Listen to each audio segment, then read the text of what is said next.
अयि जननि दया सुधासार सम्प्लावितापाङ्ग सम्भावितो यस्त्वया वासभूमिः श्रियानन्यसाधारणी भूतया श्लिष्यते तावदद्ययुष्यते तद्गृहद्वारमुद्यन्मदैर्रद्रिवन्धुर्दुरैरप्यदूञ्छन्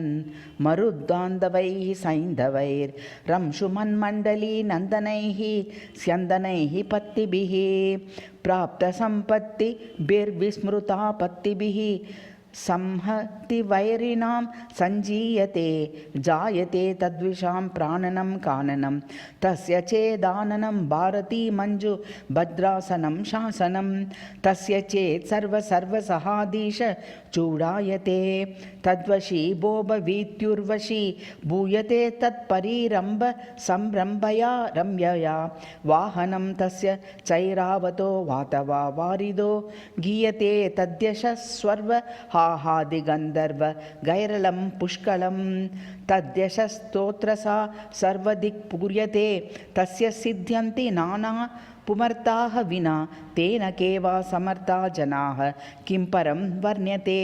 यत्तवापाङ्गतो विश्वमेतच्चर स्थावराकारमध्ये दते पाहि पद्मालये पाहि पद्मानने पाहि कारुण्यसिन्धो नमस्ते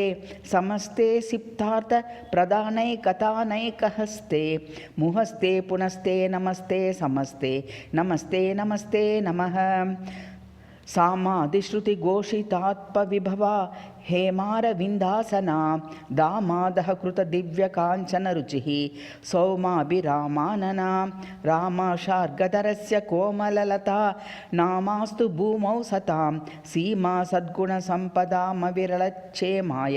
भामामणिः पत्युः प्रभावलयी कौस्तुभवैजयन्ती श्रीवत्सभूषणमुरः परिभूषयन्ती दुग्धाम्बुराशि कुलमङ्गलवैजयन्ती श्रीकोमलास्तु सततं सुगुणैर्जयन्ती।